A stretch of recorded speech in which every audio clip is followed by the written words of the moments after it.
promesas, cielos nuevos y tierra nueva. No solo un nuevo régimen mundial, sino que el mismo cielo va a ser nuevo. El nuevo régimen mundial está por venir, pero no como algunos piensan. Porque lo que este mundo llama un nuevo régimen mundial es solo una reestructuración del viejo desorden.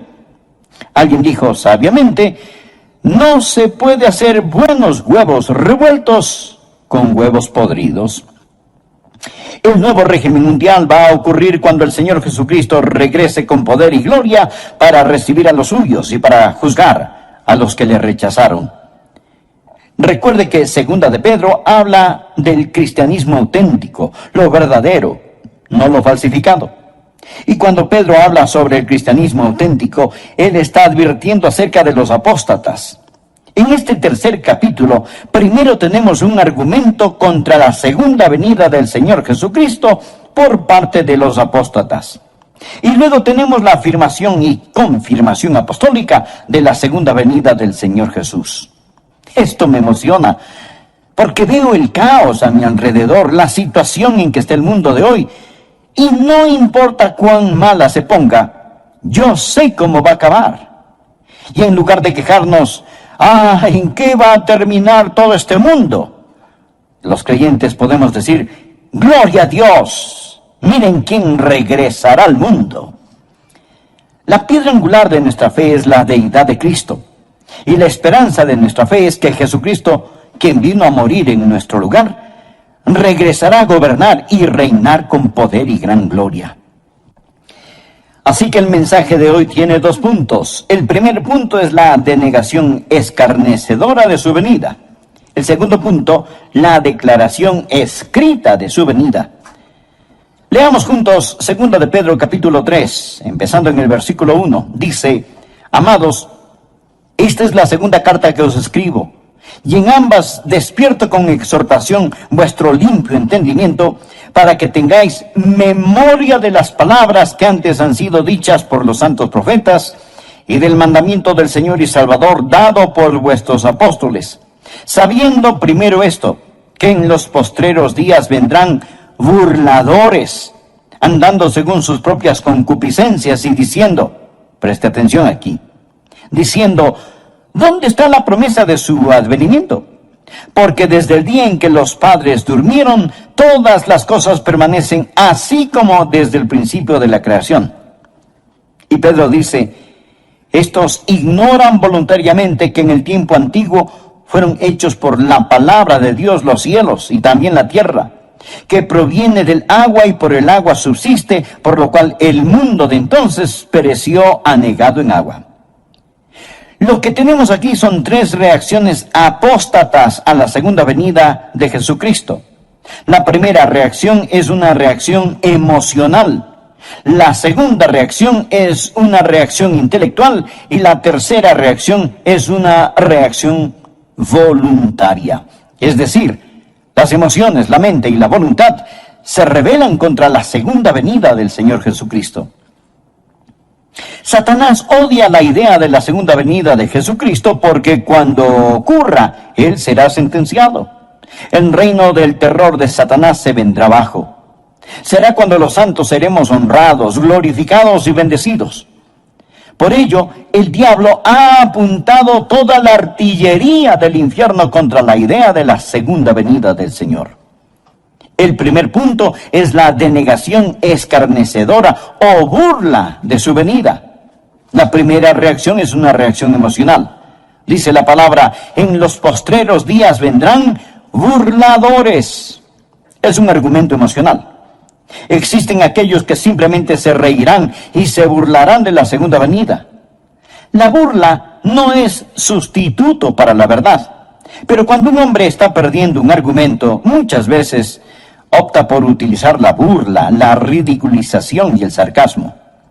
Los verdaderos creyentes siempre han sabido que cuando defienden la verdad, se exponen a la burla y el ridículo. El siervo no es mayor que su señor. Marcos 5, versículo 40. Y se burlaron de él. ¿De quién? Del Señor Jesús. Lucas capítulo 22 y versículo 63 habla de cuando Jesucristo iba rumbo a la cruz. Dice, Y los hombres que custodiaban a Jesús se burlaban de él y le golpeaban. Se los puede imaginar muertos de risa, apuntando su dedo al Señor. Se burlaron y golpearon al Hijo de Dios. Si se ríen de usted por creer en Cristo y en su segunda venida, recuerde que está en muy buena compañía. El arsenal diabólico para impedir que usted ame, conozca y sirva a Dios es la ridiculización y la burla. En los postreros días vendrán burladores andando según sus propias concupiscencias. ¿Por qué se ponen tan emocionales estas personas acerca de la segunda venida de Jesucristo? ¿Por qué la odian? Porque viven en pecado. Ellos están viviendo en pecado. Muéstreme un burlador y le mostraré un pecador. Los burladores van tras sus propias lujurias, deseos. Muéstreme un hombre que ridiculiza la segunda venida de Jesucristo, el juicio, y yo le mostraré un hombre que tiene las iniciales del diablo talladas sobre su corazón. Muéstreme una mujer que se burla de las cosas santas, y le mostraré a una mujer cubierta con las asquerosas huellas digitales del pecado. En los postreros días vendrán burladores andando según sus propias concupiscencias. Esta es la reacción emocional contra el Señor Jesucristo. Pero la Biblia enseña en Proverbios que Dios también se va a reír. Proverbios 1, empezando en el versículo 24, dice: por cuanto llamé, Dios le está hablando a usted ahora. Por cuanto llamé y no quisisteis oír, extendí mi mano, y no hubo quien atendiese, sino que desechasteis todo consejo mío, y mi reprensión no quisisteis.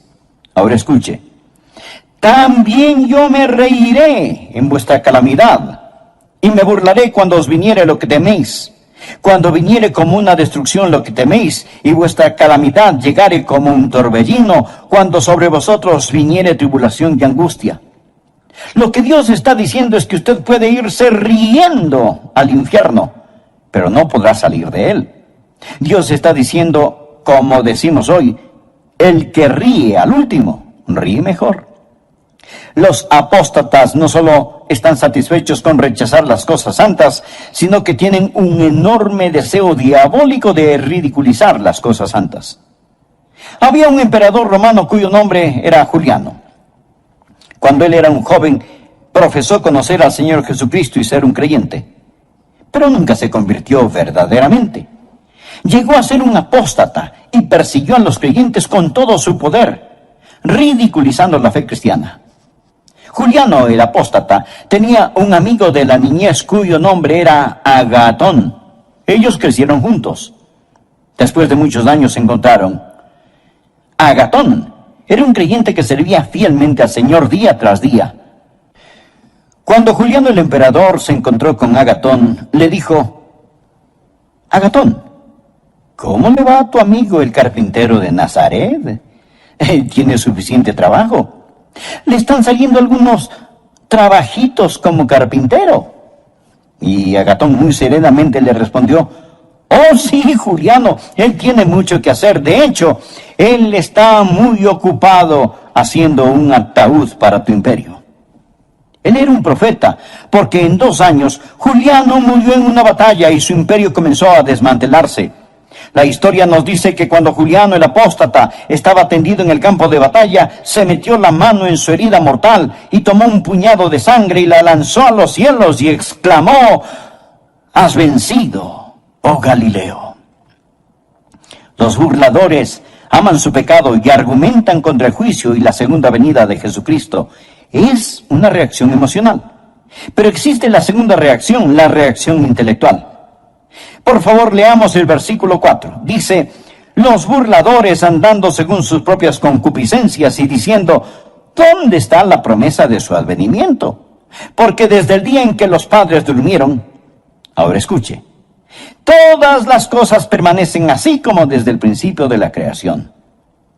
Lo que ellos están diciendo es que si Jesucristo regresa en poder y gloria, si fuera a haber un nuevo cielo y una nueva tierra, lo que eso significaría es que habría una interrupción en el reino de las leyes naturales. Ellos dicen: Nosotros, los eruditos, los intelectuales, hemos encontrado que desde la creación no ha habido cosa semejante, y no hay ninguna razón para creer que Jesucristo va a venir, ni para creer que habrá un nuevo planeta Tierra. Esto, amigos, es puro materialismo. Todo continúa igual. Ven la creación desde un punto de vista científico. Es una apelación a la inteligencia, y aquí está el argumento. Nunca nada cataclísmico ha ocurrido, y no hay ninguna razón para creer que algo cataclísmico sucederá. Porque desde el día en que los padres durmieron, todas las cosas permanecen, así como desde el principio de la creación. Ellos dicen, escuche, mi bisabuelo esperaba la segunda venida de Jesucristo. Así que no se preocupen, todo continuará igual, no pasará nada. Imagínese a un niño en el tiempo de Noé. Él llega todo preocupado y le dice a su papá, papi, escuché a un hombre llamado Noé. Dice que Dios va a destruir el mundo con un diluvio y está construyendo un gran barco. Él lo llama el arca. Dice que si creemos en su Dios, nos podemos salvar y entrar en el arca cuando venga el diluvio. Y el papá, riéndose, le contesta, hijo, recuerdo que cuando yo era niño, ese viejo loco de Noé estaba construyendo esa arca y me contó la misma historia. Y yo me fui a casa asustado y se lo dije a mi papá, y mi papá me dijo que su papá, su bisabuelo, también escuchó al viejo Noé contar la misma historia. Hijo, olvídate de esa tontería. Nadie jamás ha visto un diluvio. No existe tal cosa. Desde los tiempos de tus bisabuelos todo sigue igual. Así que existe la reacción emocional. Los pecadores que siguen sus propios malos deseos. Existe la reacción intelectual. Toda cosa continúa exactamente como fue. Nunca ha habido un cataclismo, nunca habrá un cataclismo. Existe también la reacción voluntaria. Por favor, note el versículo 5. Estos ignoran voluntariamente. Son voluntariamente ignorantes. Esta gente no quiere saber, ni quiere entender. Porque si admiten la verdad de que Jesucristo va a regresar en juicio, esto significa que tendrán que cambiar su estilo de vida. Piensan que si de algún modo cierran sus mentes y sus corazones a esta verdad, todo estará bien. En eso se parecen a las avestruces. Esconden su cabeza en la arena. Son voluntariamente ignorantes. Ellos no quieren saber. Y no pueden encontrar a Dios por la misma razón que un ladrón no puede encontrar a un policía. Juan capítulo 3, versículo 19 dice, la luz vino al mundo y los hombres amaron más las tinieblas que la luz. ¿Por qué? Porque sus obras eran malas. Mi amigo, el mundo está lleno de ellos. Usted habla con las personas sobre ponerse en paz con Dios, les habla sobre la segunda venida de Jesucristo y lo cortan, lo paran, no quieren oír, no quieren saber. El problema no está en sus mentes, el problema está en sus corazones.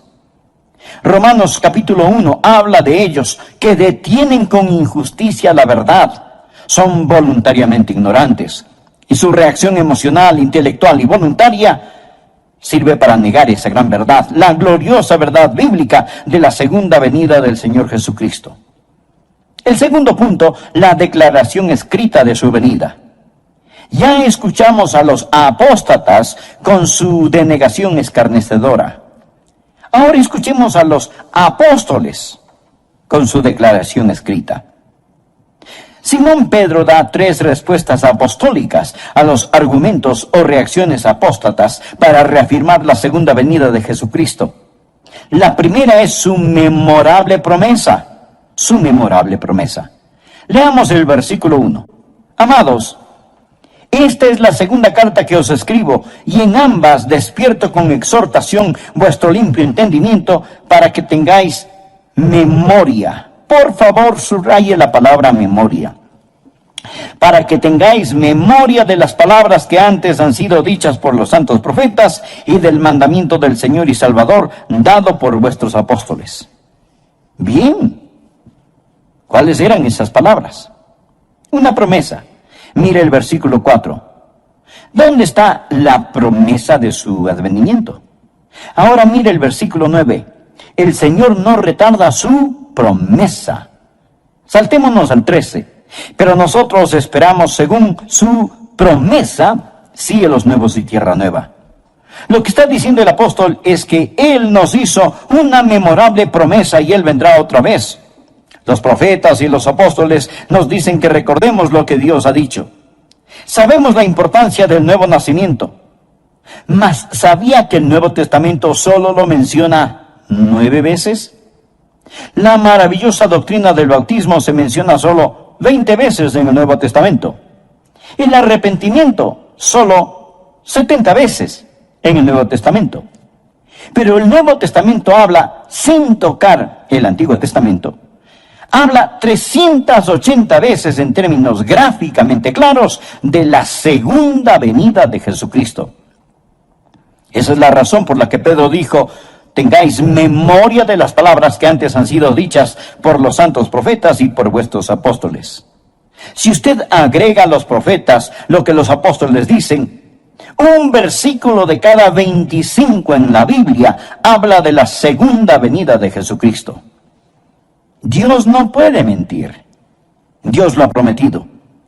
Por ello, el recordatorio apostólico es su memorable promesa.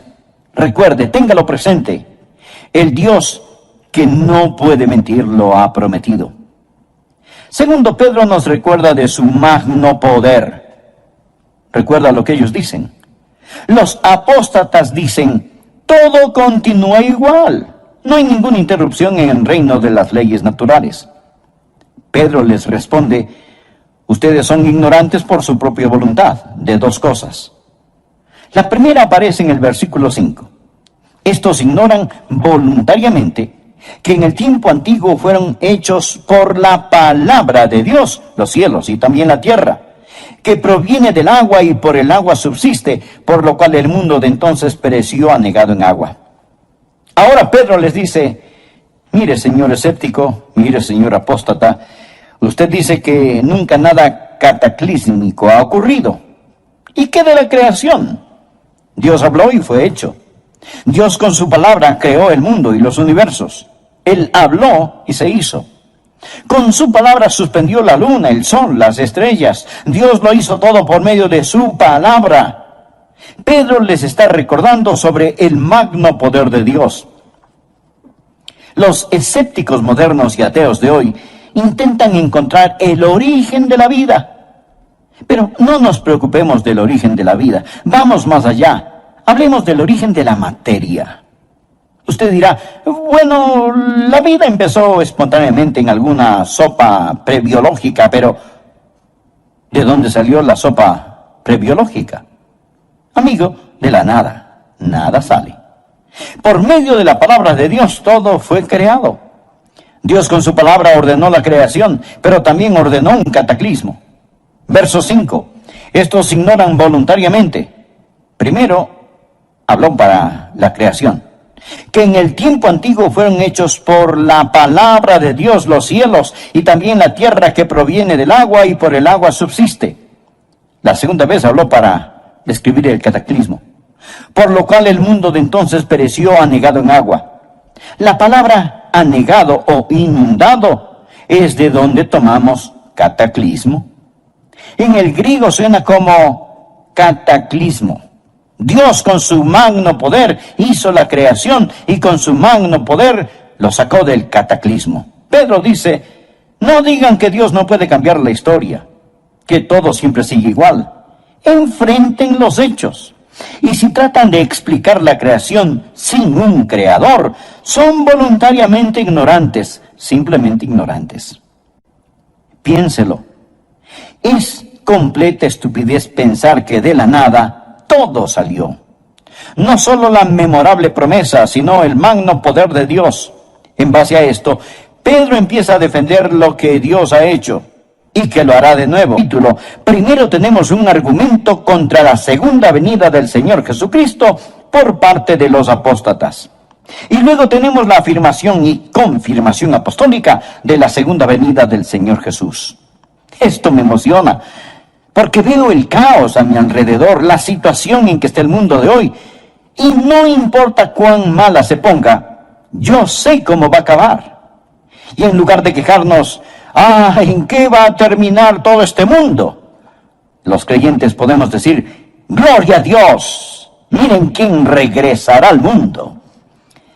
La piedra angular de nuestra fe es la deidad de Cristo. Y la esperanza de nuestra fe es que Jesucristo, quien vino a morir en nuestro lugar, regresará a gobernar y reinar con poder y gran gloria. Así que el mensaje de hoy tiene 2 puntos. El primer punto es la denegación escarnecedora de su venida. El segundo punto, la declaración escrita de su venida.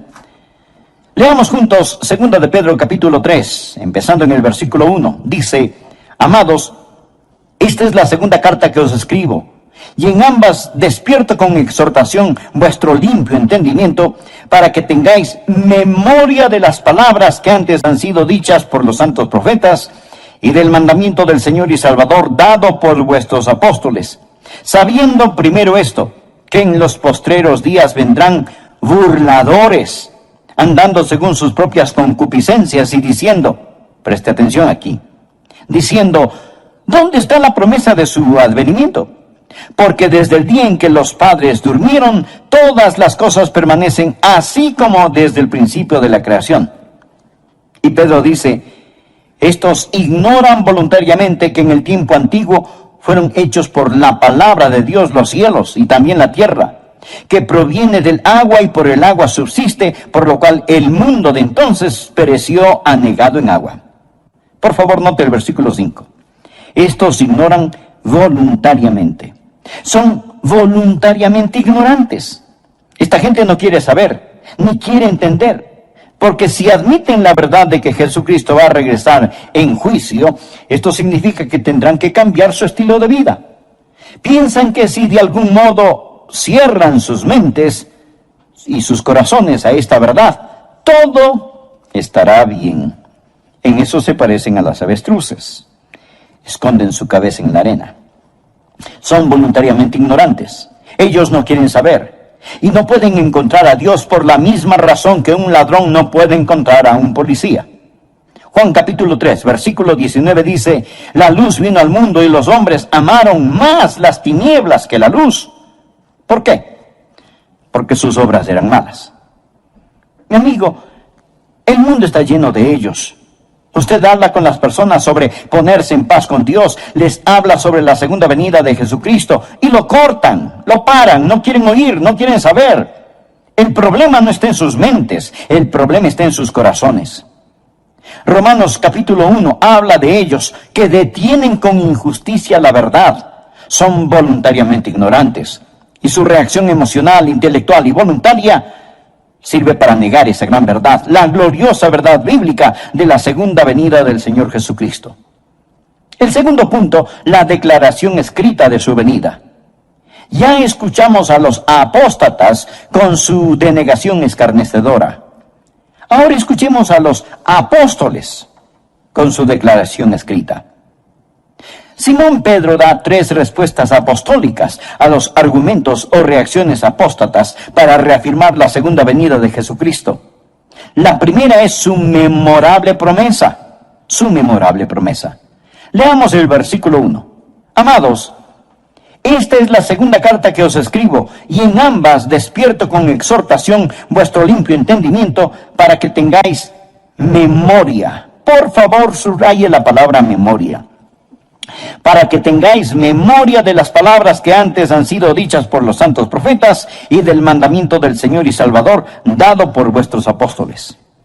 Bien, ¿cuáles eran esas palabras? Una promesa. Mire el versículo 4. ¿Dónde está la promesa de su advenimiento? Ahora mire el versículo 9. El Señor no retarda su promesa. Saltémonos al 13. Pero nosotros esperamos, según su promesa, cielos nuevos y tierra nueva. Lo que está diciendo el apóstol es que Él nos hizo una memorable promesa y Él vendrá otra vez. Los profetas y los apóstoles nos dicen que recordemos lo que Dios ha dicho. Sabemos la importancia del nuevo nacimiento. Mas, ¿sabía que el Nuevo Testamento solo lo menciona 9 veces? La maravillosa doctrina del bautismo se menciona solo 20 veces en el Nuevo Testamento. El arrepentimiento solo 70 veces en el Nuevo Testamento. Pero el Nuevo Testamento habla, sin tocar el Antiguo Testamento, habla 380 veces en términos gráficamente claros de la segunda venida de Jesucristo. Esa es la razón por la que Pedro dijo: tengáis memoria de las palabras que antes han sido dichas por los santos profetas y por vuestros apóstoles. Si usted agrega a los profetas lo que los apóstoles dicen, un versículo de cada 25 en la Biblia habla de la segunda venida de Jesucristo. Dios no puede mentir. Dios lo ha prometido. Por ello, el recordatorio apostólico es su memorable promesa. Recuerde, téngalo presente. El Dios que no puede mentir lo ha prometido. Segundo, Pedro nos recuerda de su magno poder.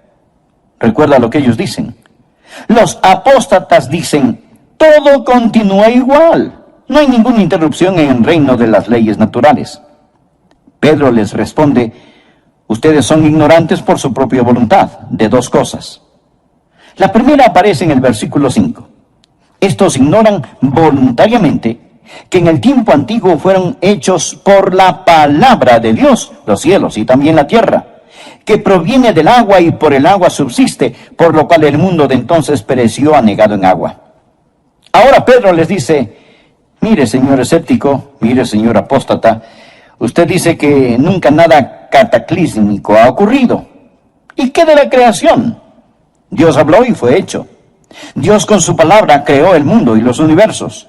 Él habló y se hizo.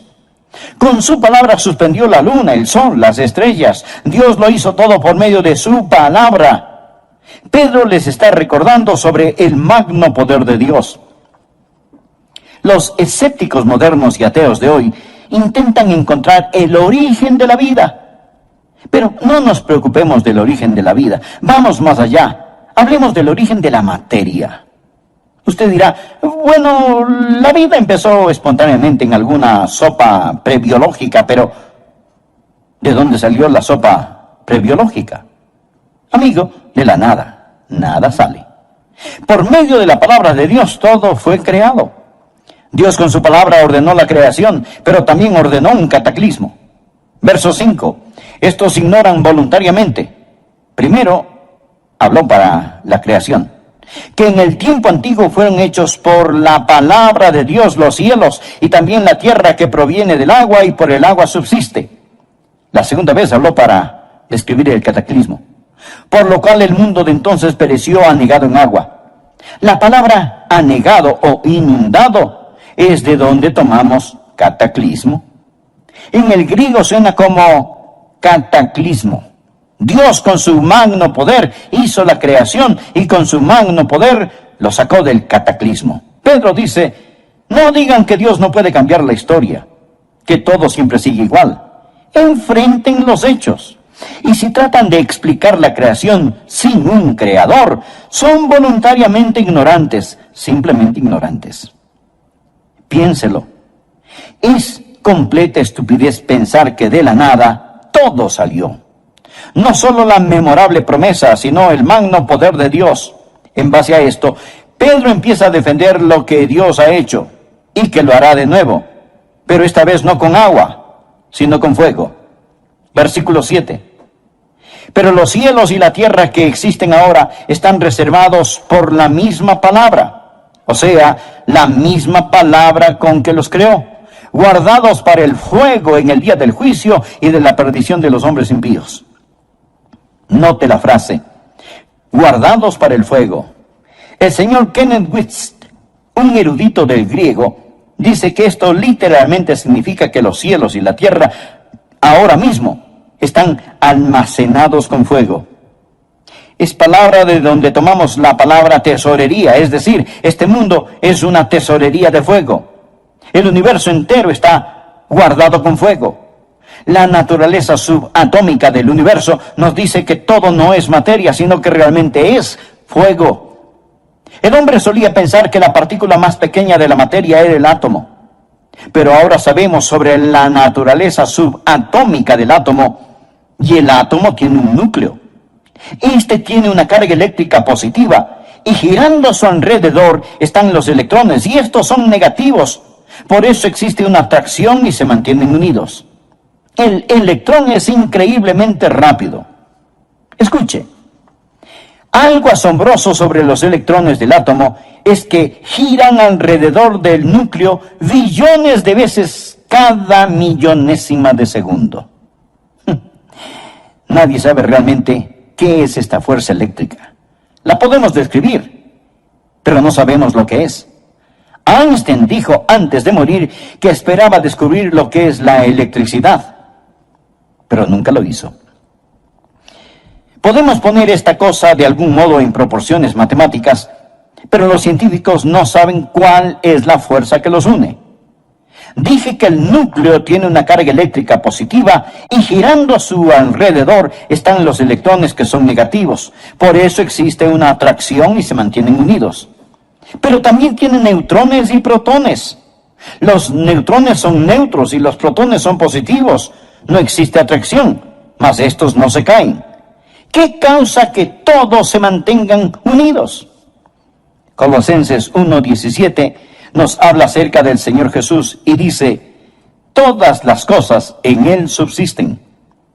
Significa que Él lo sostiene todo, ya sean los planetas en órbita o los electrones que giran alrededor del núcleo de un átomo. Él es la goma de las galaxias, el Señor Jesucristo. Hebreos 1:3 dice, Jesús quien sustenta o sostiene todas las cosas con la palabra de su poder. Pedro dice, están guardados con el fuego. Todo es fuego, porque todo está formado de una estructura molecular. Hebreos 11:3 dice, lo que se ve fue hecho de lo que no se ve. Pedro les dice a los apóstatas que ridiculizan la segunda venida de Jesucristo, les recuerdo su memorable promesa, les recuerdo su magno poder y les recuerdo su misericordiosa paciencia. Por favor, leamos el versículo 8. Mas, oh amados, no ignoréis esto, que para con el Señor un día es como 1000 años y 1000 años como un día. El Señor no retarda su promesa, según algunos la tienen por tardanza, sino que es paciente para con nosotros, no queriendo que ninguno perezca, sino que todos procedan al arrepentimiento. Pero el día del Señor vendrá como ladrón en la noche, en el cual los cielos pasarán con gran estruendo. Usted sabe que la gente que intenta deducir cómo todo llegó a ser, dicen, bien, todo empezó con una gran explosión. Nunca nos explican qué fue lo que explotó. Solo el hombre puede desviarse 180 grados hacia lo opuesto. Todo no empezó con una gran explosión. Todo va a concluir con una gran explosión. Dice la palabra, pero el día del Señor vendrá como ladrón en la noche, en el cual los cielos pasarán con grande estruendo, y los elementos ardiendo serán deshechos. Ardiendo significa calor interno, fiebre, calentura. Y la tierra y las obras que en ella hay.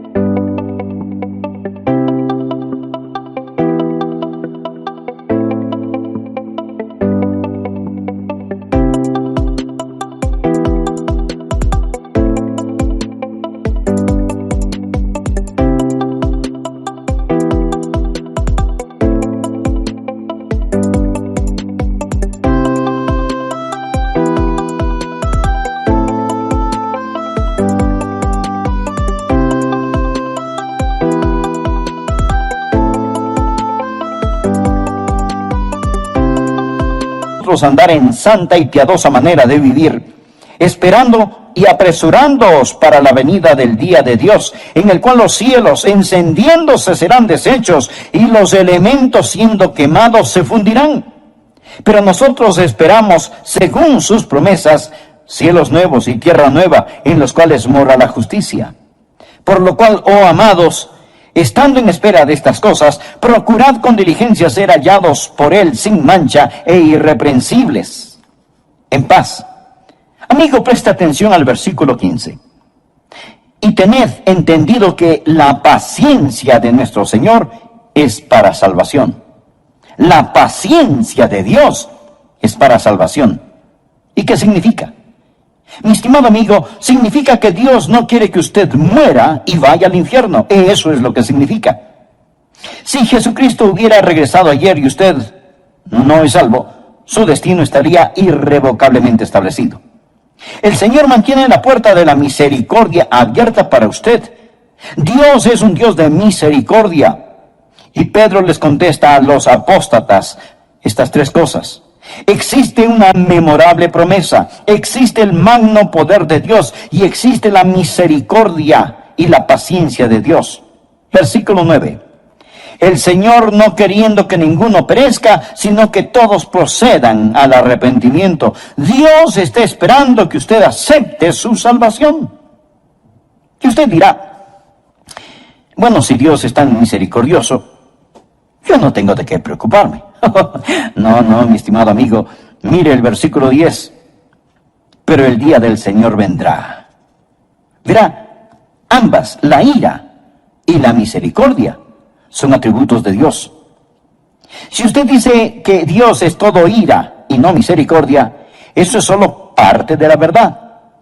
Y si dice que Dios es todo misericordia y no ira, eso es solo parte de la verdad. Cuando usted toma solo parte de la verdad y la convierte en toda la verdad, se vuelve una falsedad. Existe la misericordia de Dios y la ira de Dios. Dios no quiere que ninguno perezca, pero la ira, el día del Señor, vendrá. Alguien sabiamente dijo, ahora mismo las tempestuosas aguas de la ira de Dios golpean furiosamente la represa de su misericordia. La misericordia debe dar paso a la ira porque el día del Señor vendrá. Yo no sé cuándo la última alma que completará la esposa se convertirá. Quizás sea usted, amigo, y la esposa estará completa. Entonces sonará la trompeta. Los muertos en Cristo resucitarán primero y los que estemos vivos seremos arrebatados y cambiados así en un abrir y cerrar de ojos para encontrarnos en el aire con el Señor. Pero no sé cuándo será, mas Él está por venir. Amigo, si Jesucristo fuera a venir ahora mismo, ¿qué pasaría con usted? Verá, Él dijo, pero el día del Señor vendrá. ¿Cómo? Mírelo, como un ladrón en la noche, de repente, inesperadamente, cataclísmicamente. Jesús dijo en Lucas 13:3, no, antes si no os arrepentís, todos pereceréis igualmente. Pero el Señor no quiere que ninguno perezca, sino que todos procedan al arrepentimiento. Amigo, Él está por venir, en llamas de fuego para castigar a los que no conocen a Dios, ni obedecen el Evangelio de nuestro Señor y Salvador Jesucristo. ¿Que cómo lo sé? Pues por su memorable promesa. Y aún no ha venido por su misericordiosa paciencia. Jesús no quiere que usted muera y vaya al infierno. De verdad, Él no lo quiere. La Biblia dice, porque de tal manera amó Dios al mundo que ha dado a su Hijo unigénito, para que todo aquel que en Él cree no se pierda, mas tenga vida eterna. Por consiguiente, ¿qué tiene que hacer usted para no perecer? Pues arrepentirse. ¿Cuál es el arrepentimiento? La palabra griega metanoia o arrepentimiento significa cambiar de pensar. Antes usted confiaba en sí mismo, vivía en pecado, iba por su lado, hacía lo que le daba la gana. Ahora se da un cambio.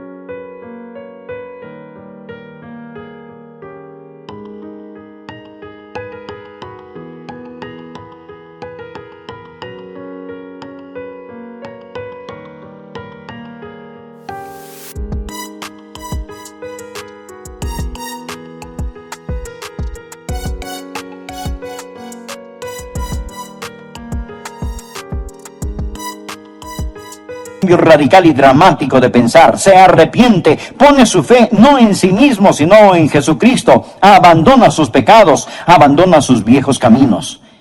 Estimado amigo, ¿es usted salvo?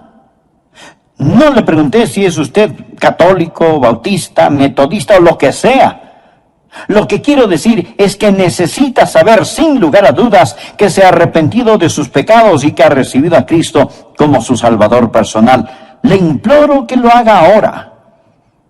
Y le invito a orar de la siguiente manera. Usted personalmente. Amado Dios, yo sé que tú me amas. Sé que quieres salvarme. Jesús, tú moriste en mi lugar para salvarme y prometiste salvarme si confiaba solo en ti. Y eso es lo que estoy haciendo ahora. Confío en ti. En este momento, con todo mi ser, abro mi corazón, me arrepiento de mis pecados y te recibo como mi Señor y Salvador. Gracias por salvarme. Finalmente, quiero decirle que el solo repetir estas palabras no le salvarán. Pero si las dijo de corazón,